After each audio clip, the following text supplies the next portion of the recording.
السلام علیکم۔ ویڈیو دیکھنے سے پہلے سبسکرائب شیئر کریں اور بیل آئیکن کلک کرنا مت بھولیں۔ اللهم صل على سيدنا ومولانا محمد اللهم صل على سيدنا ومولانا محمد صلاۃ والسلام علیکہ یا رسول اللہ وعلی آلک و اصحابک یا نور اللہ صلی اللہ تعالی علیہ وسلم۔ ناظرین و سامعین، السلام علیکم ورحمۃ اللہ وبرکاتہ۔ الحمدللہ، کیونکہ آج فرائیڈے ہے، عشاء کی نماز کے بعد مسجد احمد رضا میں ہفتہ واری سنی اجتماع ہوتا تھا۔ اب لاک ڈاؤن کی وجہ سے کیونکہ ہم اپنے گھروں میں بند ہیں اور مسجد میں صرف 2-3 لوگوں کی اجازت ہے، اسی لیے ہم مغرب کے بعد ہی آپ لوگوں تک کچھ باتیں ہفتہ واری سنی اجتماع کے تحت لے کر حاضر ہوئے ہیں۔ انشاءاللہ جیسے لاک ڈاؤن ختم ہوگا، پھر سے ایک مرتبہ عشاء کے بعد فرائیڈے مسجد احمد رضا میں انشاءاللہ اجتماعی طور پہ لوگوں کے ساتھ انشاءاللہ یہ اجتماع جاری رہے گا۔ تو اذان کے حوالے سے ہمارا ٹاپک چل رہا تھا، اذان کی فضیلت کیا ہے، مؤذن کی فضیلت کیا ہے، اذان کے مسائل کیا ہے۔ بہت ساری باتوں کو ہم نے سنا۔ آج بھی ایک حدیث سنیں گے اور کچھ باتیں کیا عورت اذان کہہ سکتی ہے اس کے بارے میں انشاءاللہ ہم سنیں گے۔ حدیث ہے، آقا کریم علیہ السلام ارشاد فرماتے ہیں، میں جنت میں گیا، اس میں موتی کے گنبد دیکھے، اس کی خاک مشک کی ہے۔ فرمایا، اے جبرائیل، یہ کس کے لیے ہے؟ عرض کی، حضور صلی اللہ علیہ وسلم کی امت کے مؤذنوں اور اماموں کے لیے ہے۔ اب آپ اندازہ لگائیں کہ اس میں آقا کریم علیہ السلام نے اپنے جنت میں جانے کا سفر اور اپنے جنت میں جانے کا سیر اور جنت میں کیا دیکھا اس کے حوالے سے تذکرہ فرمایا۔ تو اس سے پتہ یہ چلا کہ میرے آقا علیہ السلام کی نگاہوں سے کوئی چیز پوشیدہ نہیں ہے۔ میرے آقا علیہ السلام جنت کے احوال بھی جانتے ہیں اور جہنم کی وادیاں بھی جانتے ہیں، تمام چیزیں جانتے ہیں۔ اللہ تبارک و تعالیٰ نے آپ علیہ السلام کو ہر چیز کا علم عطا فرمایا، اور آگے فرمایا کہ میں موتی کے گنبد دیکھے، اس کی خاک مشک کی ہے، یعنی گنبد اتنے موتی کے ہیں اور اس کی مشک، اس کی خاک جو ہے مٹی، وہ مشک کی، یعنی اتنی خوشبو والی ہے۔ اور اب پوچھا گیا کہ یہ کس کے لیے ہے؟ فرمایا کہ یہ آقا علیہ السلام کی امت کے مؤذنوں اور اماموں کے لیے ہے، یعنی جنت کے محلات ہیں، جنت میں جگہ ہے، یعنی ایک ہے کہ وہ جنت کا محل ہے، جنت کا گھر ہے، جنت کا ٹھکانہ ہے، یہ الگ بات، لیکن یہ تو کنفرم ہے کہ مؤذن اور امام جنت میں جائیں گے۔ اس میں یہ فرمایا گیا کیونکہ کس کے لیے ہے؟ عرض کی گئی کہ حضور صلی اللہ علیہ وسلم کی امت کے مؤذنوں کے اور اماموں کے لیے۔ اب آپ یہاں پر دیکھیں، ایک حکمت کی بات یہ ہے اس میں کہ ڈائریکٹ یہ بول سکتے تھے کہ یہ مؤذنوں اور اماموں کے لیے ہے، یہ بول بھی سکتے تھے، لیکن خاص اس پر فرمایا گیا کہ یہ حضور صلی اللہ علیہ وسلم کی امت کے مؤذنوں اور اماموں کے لیے، یعنی جنرل مؤذنوں اور اماموں کے لیے نہیں، آقا علیہ السلام کی امت کے مؤذنوں اور اماموں کے لیے ہے۔ تو یہ جو نسبت ہمیں ملی ہے کہ ہم آقا علیہ السلام کے امتی ہیں، یہ بہت بڑی نسبت ہے۔ یہی وجہ ہے اس امت کے فضائل بیان کرتے ہوئے حدیثوں میں بہت ساری چیزیں بیان کی گئی ہیں، یعنی ہماری فضیلت، یعنی میری اور آپ کی اور پوری اس امت کی فضیلت۔ آقا علیہ السلام ارشاد فرماتے ہیں کہ اس وقت تک جنت میں تمام نبیوں پر اور تمام لوگوں پر جنت حرام ہے جب تک میں جنت میں نہ جاؤں، اور تمام امتوں پر بھی جنت حرام ہے جب تک میری امت جنت میں نہ جائے۔ اسی طریقے سے آقا علیہ السلام فرماتے ہیں کہ میری امت اگر نیکی کا ارادہ کرے، پہلی امت جو ہے اگر نیکی کا ارادہ کرے تو صرف نیکی کرنے کے بعد ان کو ثواب ملے گا، صرف ارادے پر نہیں، اور اگر گناہ کا ارادہ کرتے تو گناہ کے ارادے پر بھی ان کے اوپر پکڑ ہوتی اور گناہ کر لیتے تو زیادہ پکڑ ہوتی۔ لیکن آقا علیہ السلام کی امت کے بارے میں فرمایا گیا کہ اگر یہ نیکی کا ارادہ کرے اور نیکی نہیں بھی کرے تو کم سے کم ارادے کا ثواب انہیں ملے گا۔ اتنی فضیلت اس امت کے حوالے سے فرمائی گئی، اور اس امت کو ایسی بڑی بڑی راتیں عطا فرمائی گئی۔ یہ تمام جو ہے فقط صدقہ جو ہے آقا علیہ السلام کا وسیلہ، آقا علیہ السلام کی نسبت، نبی کی نسبت۔ اسی لیے جبریل امین بھی فرماتے، عرض کرتے کہ جب پل صراط پر آپ کی امت گزرے گی تو آپ کی امت کے قدموں کے نیچے میرے پر ہوں اور میرے پر سے چل کر آپ کی امت پل صراط پار کر جائے، یہ میری خواہش ہے۔ اب آپ سوچیں، آپ کے پیر کے ہاتھ کے اوپر اگر میرا پیر پڑ گیا، تمہارے ہاتھ کو اگر میرا پیر لگ گیا تو آپ کو کیا دیکھ کو چلنے آتا نہیں کیا؟ حالانکہ آپ کی اور میری حیثیت کیا بھی نہیں، لیکن فرشتے کی نوری پر ہیں، وہ نوری پر یہ تمنا کرتے ہیں اور فرشتہ یہ تمنا کرتا کہ آقا کریم علیہ السلام کے امتی جو ہیں ان کے قدم جو ہے اس فرشتے کے پروں پر ہو. کس وجہ سے؟ کیوں؟ ہمارے پاس پیسہ زیادہ ہے، ہم ٹیکنالوجی والے ہیں، ہم خوبصورت زیادہ ہے؟ نہیں، کہ ہم آقا علیہ السلام کے امتی ہیں. صرف آقا علیہ السلام کے امتی ہونے کی وجہ سے یہ ہمیں پوزیشن، یہ ہمیں اعزاز مل رہا ہے. سوچو ہم میں سے شرابی بھی ہے، ہم میں سے جواری بھی ہے، ہم میں سے ایک نمبر کے جھوٹے بھی ہیں، بے نمازی بھی ہیں، لیکن اس کے باوجود بھی ان تمام لوگوں کو یہ سعادت ملے گی کہ وہ فرشتوں کے پر سے گزریں گے. لیکن وجہ کیا؟ آقا علیہ السلام کے ہم امتی ہیں. ایک تو یہ چیز، اور اسی لیے ان فضیلتوں کو سن کر جناب موسیٰ علیہ السلام رشک کی وجہ سے یہ تمنا کیا کرتے تھے، اے اللہ تو مجھے نبی نہ بناتا لیکن آخری نبی کی امت میں اگر پیدا کرتا، امتی بنا کر، تو یہ بہتر تھا. اب آپ اندازہ لگائیں کہ یہ معمولی بات نہیں. آج ہم دنیا کے کوئی معمولی سے پوسٹ کے حوالے سے لڑتے جھگڑتے ہیں، لیکن آپ کو اور مجھے اللہ نے بغیر مانگے جو نبی کا امتی بنایا نا، یقین مانیے، باقسم میں کہتا ہوں کہ یہ کروڑوں نعمتوں سے بھی افضل ہے، کروڑوں نعمتوں سے بھی افضل ہے.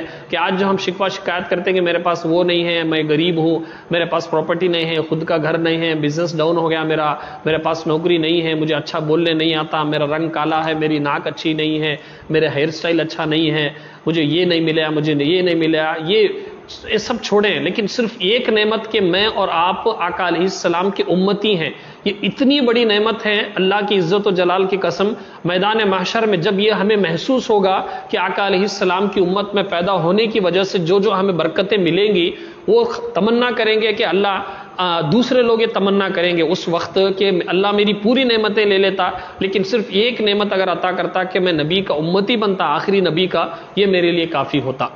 یہ اتنی بڑی سعادت ہے، جیتے جی ہمیں نہیں معلوم ہوگا، یہ مرنے کے بعد ہی ہمیں پتہ چلے گا. اسی لیے زندگی میں کبھی بھی کوئی بھی اگر پرابلم، کوئی بھی اگر کمی، کوئی بھی اگر آپ کے نزدیک فیل ہو رہا آپ کو کہ میں غریب ہوں، میرے اندر کوئی چیز کی کمی ہے، تو صرف یہ احساس پیدا کر لے کہ میں آقا علیہ السلام کا امتی ہوں، خود بخود یہ تمام پریشانیاں آپ کی دور ہو جائیں گی. سوچو اگر بغیر مانگے اللہ نے مجھے اور آپ کو آقا علیہ السلام کی امت میں پیدا فرمایا، سوچو اگر پہلے زمانے میں کسی نبی کی امت میں پیدا کرتا تو ہمیں یہ سعادتیں نہ ملتی. کیا میں نے آپ کو میں نے اور آپ نے کبھی دعا کی تھی؟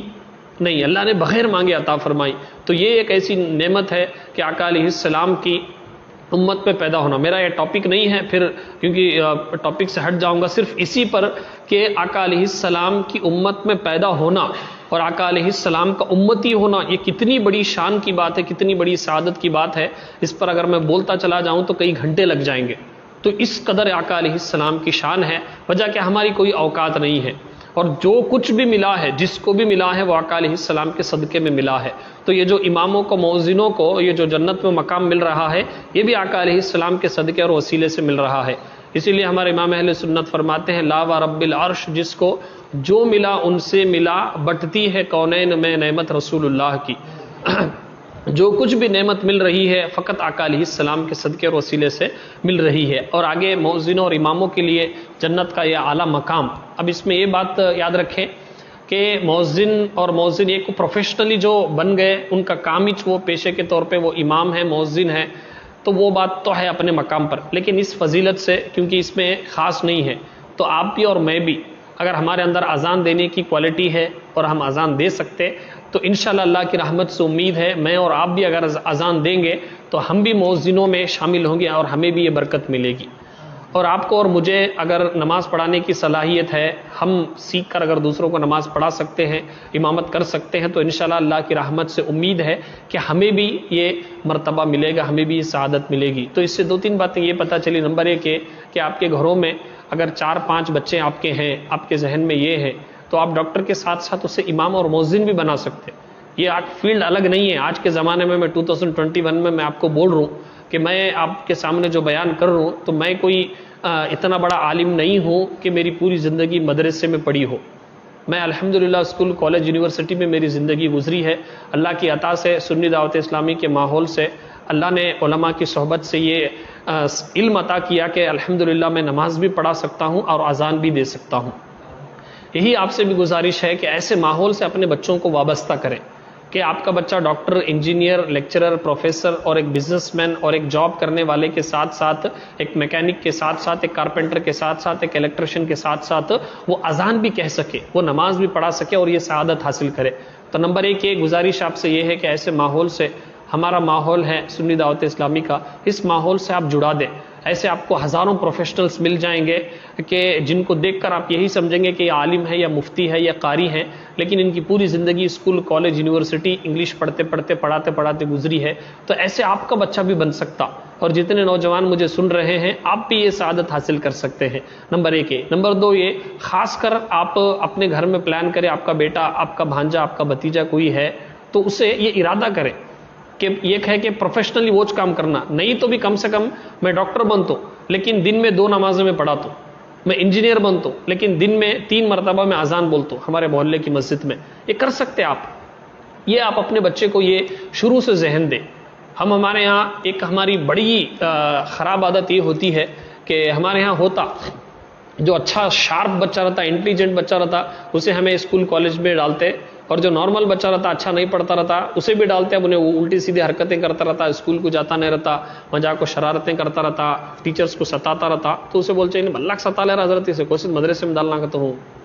یعنی ہمیں ایسا بچے کو اسکول کالج مدرسے کو ایسا بچہ سلیکٹ کرتے جو جنت پہ جانے کا ذریعہ ہے، اور جو جنت میں اتنا اعلیٰ مقام رکھنے والا ہے، جو اس کا میموری پاور اچھا نہیں ہے، جو شرارتی کرتا، جو الٹی سیدھی حرکتیں کرتا، ایسے بچے کو لا کو ہمیں مدرسے میں ڈالتے. اب ایسا بچہ جب بڑا ہو کو حافظ امام بنتا، پھر ہمیں ایکسپیکٹ کرتے کہ امام صاحب سے کیا بھی غلطیاں نہیں ہونا، مؤذن صاحب سے کیا بھی غلطی نہیں ہونا، انہوں پرفیکٹ رہنا کو. تو بھائی تمہیں کیسا پروڈکٹ دیے امام صاحب مدرسے کو؟ تو ایسا بچہ اگر تمہیں دیتے جو شارپ ہوتا، جس کے اندر تمیز ہوتی، جس کے اندر ادب ہوتا، جس کے اندر اخلاق ہوتے، تو ویسے ہی مدرسے میں پروڈکٹ تیار کر کے آپ کو دیتے. تو پھر یہی ہمیں معاشرے سے شکایت کرتے کیا با امام الٹے سیدھے حرکتیں کرتے، امام صاحب ہم کو ایسا کرتے، حافظ صاحب ہم کو ایسا کرتے، مدرسے کے پیسے کھاتے، وہ کھاتے، یہ سب باتیں بولتے کہ آپ مدرسے میں پڑھنے کے واسطے کن کے بچے جا رہے ہیں؟ ہمارے تمہارے بچے. اب ہمیں دے رہے کیسے بچے مدرسے میں؟ یہ بھی ایک بہت بڑا سوال ہے کہ آپ اپنے ایسے بچے کو مدرسے میں دیں یا ایسے ماحول میں دیں. اور کبھی کبھار ہمارے جو سنی دعوت اسلامی کے اجتماعات وغیرہ میں جب ہم بلاتے بھائی 3 دن کا قافلہ ہے تمہارے بیٹے کو بھیجو، تو وہ بیٹا جو اسکول کالج جاتا رہتا، نہیں بچے کے ایگزام آئے اسے ہمیں نہیں بھیجتے. اب ایک بچہ ہے انہیں کام گیم کرتا رہتا گھر میں، اسے بلا لیتے نہیں، انہیں وہاں کو بھی سیکھتا نہیں. لیکن وہی جو سیکھنے کا بچہ رہتا نا جو اسکول کالج، اس کا مائنڈ شارپ رہتا، انہیں چیزیں لکھ بھی سکتا، یاد بھی کر سکتا. اسے اگر آپ 3-4 دن اگر قافلے میں بھیجتے تو وہ امام بن کو آتا، وہ مؤذن بن کو آتا، کوئی کورس کر کے آتا، تجوید سیکھ کر آتا. لیکن اس میں بھی ہماری یہ کنجوسی ہوتی کہ یہ بچہ اچھا رہتا، انہیں گھر کے کاموں کو اسے سے آتا، انہیں بزنس سنبھالتا رہتا، انہیں جاب کرتا رہتا، اسے کہاں بھیجنا، پھر اس کی کالج کی پڑھی ڈسٹرب ہوتی. نتیجہ یہ ہوتا کہ باپ کا جنازہ رہتا، بیٹا خود کھڑے ہو کر نماز پڑھنے کی بات تو دور، امام کے پیچھے بھی کھڑے ہو کر بیٹے کو نماز پڑھنے کی توفیق نہیں ہوتی. یہ حالت خود ہم نے اپنے ہاتھوں سے کریٹ کرے. تو گزارش آپ سے یہ ہے کہ اپنے گھروں میں، اپنے خاندان میں بچوں کو یا تو پہلے سے پورا مکمل اگر آپ حافظ، مؤذن، عالم بنانا چاہتے ہیں تو بھی بہت اچھی بات ہے. نہیں، اس کے ساتھ ساتھ آپ ایسے ماحول میں اگر آپ دے دیں گے تو آپ کا بچہ خود بخود جو ہے اذان دینے والا بھی بنے گا اور نماز پڑھانے والا بھی بنے گا. اور ضمناً اس میں بات اپنے دماغ میں، اپنے ذہن میں کبھی بھی مؤذن کے لیے، امام کے لیے یہ جملے استعمال نہ کریں کہ انہیں کیا کر رکھا تھا، انہیں مسجد کے روٹیاں ٹکڑے کھاتا، ان کے توشوں کے اوپر زندگی گزرتی اس کی. یہ جملے استعمال نہ کریں، یہ بہت بھاری پڑیں گے. امام، مسجد کا امام جو ہے یہ آقا علیہ السلام کی سنت پر ہے. یہ جو مصلی، یہ جو ممبر وہ سنبھال رہا ہے، یہ کسی عام MLA یا پھر پرائم منسٹر کی سیٹ کو اترنے کے بعد یہ نہیں چڑھا، یہ آقا علیہ السلام اور انبیاء علیہ السلام کا منصب ہے. تو یہ جملے نکالنے سے پہلے دیکھیں آپ کہ یہ کس کے راستے پر چل رہا ہے. ایسا نہ ہو کہ آپ کا ایمان ضائع ہو جائے، دنیا و آخرت برباد ہو جائے. اور اس کے ساتھ اپنی بیٹی کا رشتہ دینے کے لیے اگرچہ آپ دنیا کے بہترین سے بہترین ڈھونڈو، لیکن اگر کسی امام صاحب کا رشتہ آئے، آپ کو پسند نہیں ہے تو چھوڑ دیں. لیکن اس طریقے سے اپنے ذہن میں خیال لا کر کہ انہیں کیا پالتا، انہیں مسجد کے روٹیوں کے ٹکڑوں پر پلتا، مدرسے کے حصے پر پلتا، انہیں کیا پلتا، ایسے جملے نکال کر اگر ایسا رشتہ ریجیکٹ کریں گے تو یاد رکھیں. اور حالات ہمارے سامنے ہیں، ہم دیکھ رہے ہیں کہ ہم ایسے بچے کو جو کلین شیو ہو، جو مطلب اچھا جوان دکھتا ہو، اور بولتے کیا بڈھا دکھ رہا انہیں، داڑھی چھوڑ کو، ایسے باتیں بول کر ہمیں ریجیکٹ کرتے. نتیجہ یہ ہوتا کہ 3 مہینے نہیں ہوتے ایسے پڑھے لکھے انجینئرز کے رشتوں کو ہم نے دیکھا ہے کہ ٹوٹتے ہوئے ہم نے دیکھا ہے. پیسے برباد، لاکھوں پیسے چلے گئے، رو رہے ماں باپ، رو رہے بچیاں، رو رہے عزتیں چلے گئی، اور پولیس اسٹیشن تک، مہیلا منڈل تک، کورٹ کچہری کے لیے پیسے چلے گئے. وجہ کیا؟ ہم نے رشتے میں ایسے مؤذنوں، اماموں کو ریجیکٹ کیا، اور صرف ہماری ترجیح دنیا کے دنیا داروں کو ہم نے کی. یہ بھی بڑی بیوقوفی ہے. اور ہماری بچیاں اگر سن رہی ہیں تو ان سے بھی گزارش یہی ہے کہ اگرچہ آپ کے ذہن میں بہت سارا ہینڈسم ہو، وہ دنیا کا مسٹر انڈیا یا مس ورلڈ، مسٹر یونیورس نظر آئے، لیکن دیکھ لیں کہ کبھی بھی کوئی داڑھی والا، کوئی امام صاحب جو ہے دہیج کے نام پر اپنی بیٹی کو یا اپنی بیوی کو وہ ستائے گا نہیں، اور کوئی بھی امام یا پھر کوئی بھی مؤذن آپ کو نظر نہیں آئے گا کہ وہ ان امپلائی ہو کر روڈ پر بھیک مانگ رہا ہے۔ ایسے بہت سارے آپ کو پڑھے لکھے جاب ہولڈر مل جائیں گے جو زندگی کے کسی نہ کسی حصے میں جو بے روزگار ہوں گے، لیکن اماموں کو، مؤذنوں کی رزق میں اللہ اتنی برکت عطا فرماتا کہ کبھی بھی انہیں محتاجی نظر نہیں آتی۔ تو یہ چیزیں ذہن میں رکھیں اور خود آپ سیکھیں، خاص کر جو نوجوان پڑھے لکھے ہیں۔ اب لاک ڈاؤن کا 2-3 مہینے ہے، لاسٹ ایئر کا بھی 3 مہینے تھے، آپ 3-4 مہینے میں اچھی تجوید سیکھ کر 5 مہینے کا امامت کورس ہے، 6 مہینے کا امامت کورس ہے، آپ خود کورس کر کے امام بن سکتے۔ ایک پروفیشنل امام نہ بنو، لیکن کم سے کم وہ سیکھو۔ اگر کبھی موقع مل گیا، کبھی مسجد میں کہیں پر اذان دینے کا موقع مل گیا تو اذان تو بول سکو۔ اب جیسے لاک ڈاؤن کا سچویشن ہے، کوئی بھی نہیں ہے، آپ فری ہیں، کسی ایک ٹائم میں جا کر مسجد میں اگر آپ اذان بولیں گے تو کوئی نہیں روکے گا آپ کو، یہ کر سکتے آپ۔ اسی طریقے سے نارمل ٹائمز میں اگر آپ چلے گئے، آپ شرعی جو کوالٹیز اور جو ریکوائرمنٹس ہے ایک امام کے لیے، ایک مؤذن کے لیے آپ کے اندر ہیں، آپ آئیں، میں آپ کو ہماری مسجد میں پرمیشن دیتا ہوں، آپ نماز پڑھائیں، لیکن کنڈیشنز جو ہیں، ریکوائرمنٹس وہ فلفل ہونا۔ ایسا نہیں کہ ہر ایک حضرت میں بھی نماز پڑھاتا ہوں تو ہر ایک نہیں پڑھا سکتا، تو ویسے اگر ہے تو میں آپ کو اجازت دیتا ہوں، یہ آپ ثواب کمائیں۔ یہ چیزیں ہیں، یہ سیکھ سکتے ہیں آپ۔ اب لاک ڈاؤن میں ہیں، فری ہیں، یہ بہت ساری چیزیں سیکھ سکتے۔ اب یہ لاک ڈاؤن یہی جواب دینے کے لیے آیا تھا، یہ جو ہم کمپلینٹ کرتے تھے، نہیں حضرت ٹائم ہی ملتا نہیں، کالج جانا، گھر جانا، بزنس دیکھنا، بچوں کا ٹائم ہی ملتا نہیں، ہمنا نہیں بھائی آپ کو ذرا سورے تو سیکھ لے گا، تو نہیں آنا گا تو مجھے ٹائم ہی ملتا نہیں، تو اب ٹائم ہے نا، اسی کو گھر میں بیٹھ کو نہیں سیکھ سکتے، چلو مسجد بند ہے، آن لائن میں تو سیکھ سکتے، آن لائن بھی سکھانے والے، لیکن اب لاک ڈاؤن فری ٹائم ملا، اب ہمیں کیا کر رہے ہیں، ہم نے خود معلوم ہے کہ کتنا ٹائم پاس کر رہے ہیں، کتنا وقت ہمیں برباد کر رہے ہیں۔ دیکھو یہ لاک ڈاؤن اگرچہ اس میں بہت سارے نقصانات ہیں لیکن فائدے بھی ہیں۔ ایسے آن لائن کورسز کر سکتے آپ امامت کورس کر سکتے، اور امامت کورس اگر آپ کر لیں گے تو مؤذن بھی انشاءاللہ آپ اس میں خود بخود بن جائیں گے، یہ چیزیں سیکھ سکتے۔ تو یاد رکھو یہ جو ہمارے بہانے بازی ہے، پہلے بولتے تھے کہ ٹائم نہیں ہوتا، اب ٹائم ہے، ہمیں ٹائم پاس کر رہے ہیں، یہ ہمارے بہانے بازی ہے۔ یاد رکھو دنیا میں 2 طرح کے لوگ ہوں گے، ایک حالات سے لڑ کر جو دور دور تک دیندار نظر نہیں آتے تھے، الحمدللہ ان کے چہروں پر داڑیاں بھی ہیں، امامے بھی ہیں، وہ سب کے سب جو ہیں الحمدللہ آپ کئی مسجد کے امامہ بھی ہیں۔ خود الحمدللہ ہمارے مسجد کے جو امام ہیں تو یہ شروع سے مدرسے میں نہیں پڑھے، ان کی بھی جو تعلیم ہوئی وہ اسکول کالج میں ہی ہوئی، بعد میں جب انہیں احساس ہوا الحمدللہ شروع سے دین کے ماحول میں تھے، اب الحمدللہ انہوں نے امامت کورس کیا، اب ہمارے مسجد میں خطیب و امام بھی ہیں۔ ایسے کتنے نوجوان ہیں، بن سکتے ہیں، لیکن ہمارے اندر جو ہے صرف بہانے بازی۔ یاد رکھو دنیا میں بہت سارے لوگ ایسا ہوتا پروفیشن وغیرہ چینج کرتے، کتنے لوگ آپ جانتے ہیں، میں خود ایسے لوگوں کو جانتا ہوں کہ جنہوں نے پوری زندگی روڈ بلڈنگ کا کام کرتے رہے، لیکن کسی ایکسیڈنٹ کی وجہ سے اب وہ پینٹر بن گئے، پینٹ کا کام کرنے شروع کر دیے۔ پوری زندگی جو ہے وہ ٹاٹا اے سی وغیرہ چلاتے تھے، اب دوسرا کام کرنے لگ گئے۔ تو یہ چیزیں آپ کر سکتے، لیکن ہمارے یہاں ہوتا کیا، پورا ریٹائرمنٹ ہونے کے بعد جب ہڈیوں میں طاقت نہیں رہتی تب ہمیں مؤذن بننے کے لیے آتے۔ اب کیا سیکھے بھائی، مؤذن بننے کے واسطے کچھ نہ کچھ تو سیکھنا پڑتا۔ اب پوری زندگی ہمیں دوسرا کام کرتے رہے، اب طاقت نہیں ہے ہڈیاں میں وغیرہ، تو اب مسجد کا کٹا پکڑ لیتے، حضرت ہمیں مؤذن کی ڈیوٹی کر لیتے، ذرا ہم نے کیا تو درما دیو۔ بھائی تمہیں کیا سیکھے، اذان تو تم نے صحیح بولنے آتا، کچھ بھی نہیں آتا، تو اب ایسے کہ اذان بھی صحیح نہیں ہوتی، تو سیکھو پہلے، وہ کب سیکھتے، جوانی میں سیکھ سکتے۔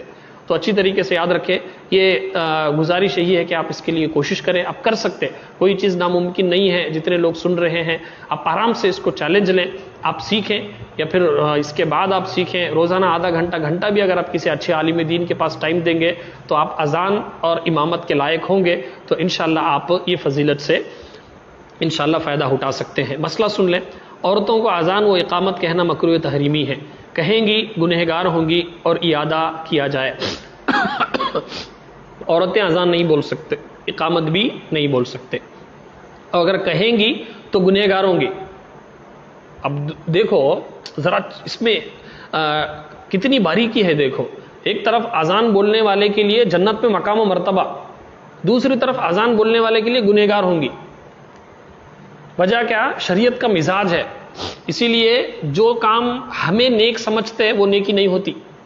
کبھی کبھار ہمیں سمجھتے بھائی یہ کام کر ڈالا تو میں نیکی رہتی کا، تو نہیں، اگرچہ وہ کام تم نہ دکھنے میں، اب ایک عورت اگر اذان دے گی تو یہ کیا غلط لے بھائی اسے اذان دے رہی چھوڑ کیا غلط ہے تو بول سکتا ہے. ایک نارمل پڑھا لکھا جو ہے آج کل ایجوکیٹڈ جو آدمی ہے یا تھوڑا اسے دنیاوی اعتبار سے دین کے بارے میں اتنا زیادہ علم نہیں رہتا، اگر عورتیں اذان دے رہی ہے بولے تو انہیں بول سکتا ہے جان چھوڑوا کیا غلط ہے اس میں، کد بول کو بول سکتے. لیکن انہوں کیا بول رہے سنو، عورتوں کو اذان و اقامت کہنا مکروہ تحریمی ہے، یعنی حرام کے نزدیک ہے.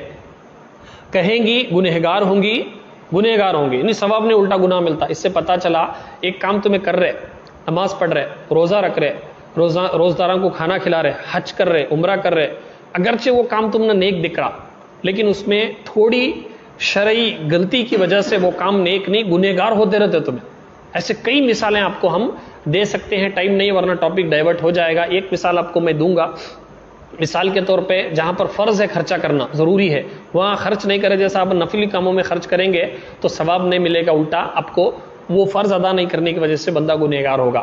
اسی طریقے سے چندے کے پیسے وغیرہ ہے تو جس چیز میں چندے کے پیسے استعمال کرنے کے لیے دیے رہتے وہاں استعمال کرنا، اس سے ہٹ کو اگر استعمال کریں گے تو بندہ گنہگار ہوگا. یا تو ان سے اجازت لینا کہ آپ پرمیشن دو ہمیں جہاں بھی یوز کر سکتے کا، تو انہیں پرمیشن دیے تو تب یوز کر سکتے.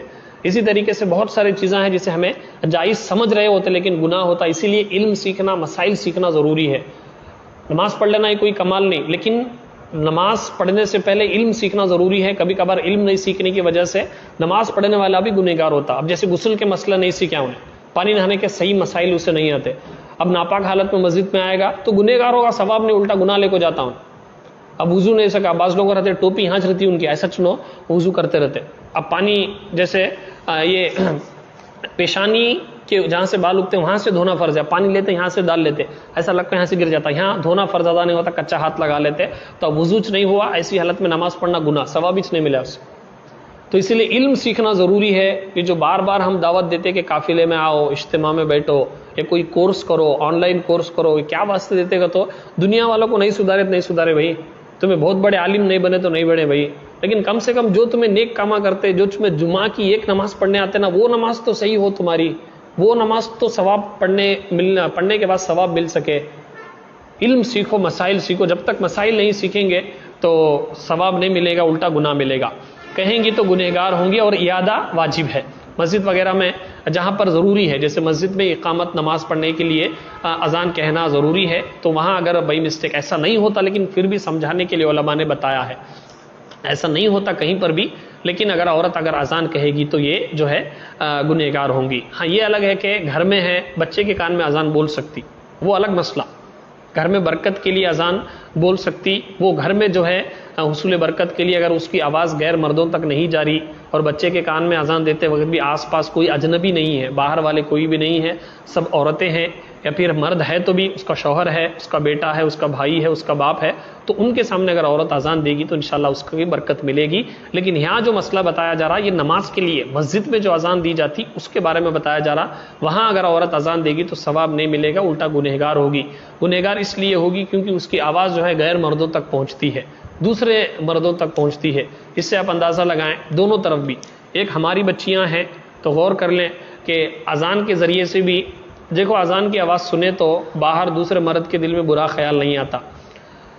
تو جب اذان دینے سے منع کیا گیا تو جو عورت بغیر کسی صحیح ضرورت کے اجنبی مردوں کے ساتھ گرل فرینڈ بوائے فرینڈ کے نام پر گھنٹوں فون پر اگر بات کرتی رہے گی تو شریعت کب اس کی اجازت دے گی اور کب شریعت اس بات کو پسند کرے گی؟ اور یہ مطلب شروع میں ہمنا مطلب انٹیمیٹ کیا گیا، انفارم کیا گیا، مطلب بتا دیا بھائی جب اذان کے واسطے عورت کی آواز جو ہے دوسروں کے سامنے نہیں جا سکتی تو یہ چیزوں کے واسطے کب جا سکتی.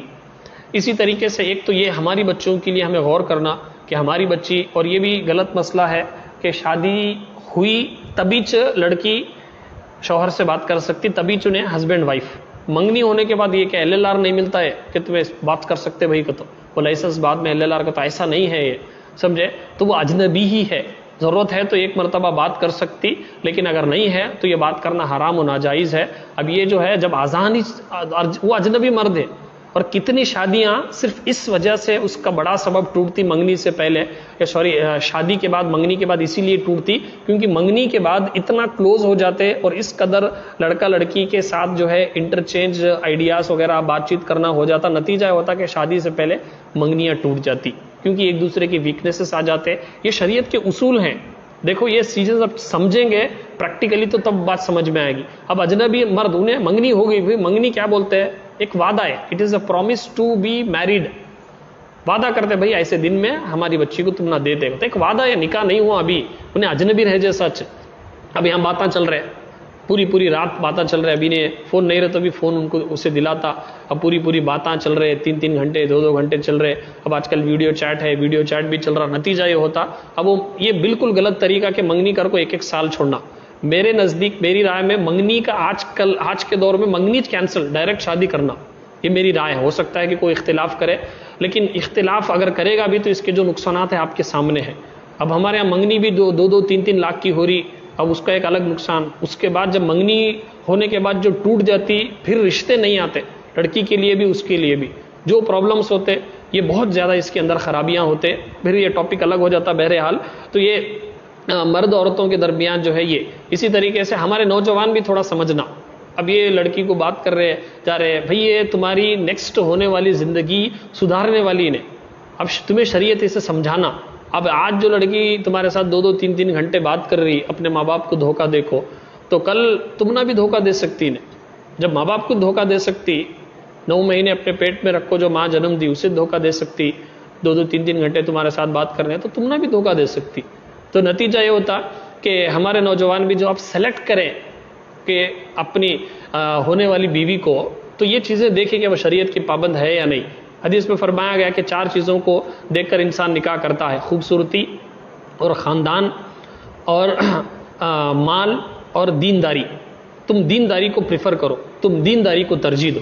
تو دیکھ لیں جو عورت 2-3 گھنٹے آپ کے ساتھ بات کرتی ہے تو وہ کتنی دیندار ہے, اور آپ کے گھر میں آئے گی تو وہ کیا جنت کا گہوارہ بنے گا یا مہامرت کا میدان بنے گا, آپ خود دیکھ لیں. اور اس کے بعد وہ آپ کے بچوں کی کیا تربیت کرے گی, اور آپ کی ماں کا کیا ادب و احترام کرے گی. اور جو عورت پوری زندگی 2-3 گرل فرینڈ بوائے فرینڈس کے ساتھ 4-4 5-5 سم کے ساتھ الگ الگ بات کرتی ہو, تو آپ کی شادی کے بعد آپ کے ساتھ وفا کرے گی تو کیا گارنٹی.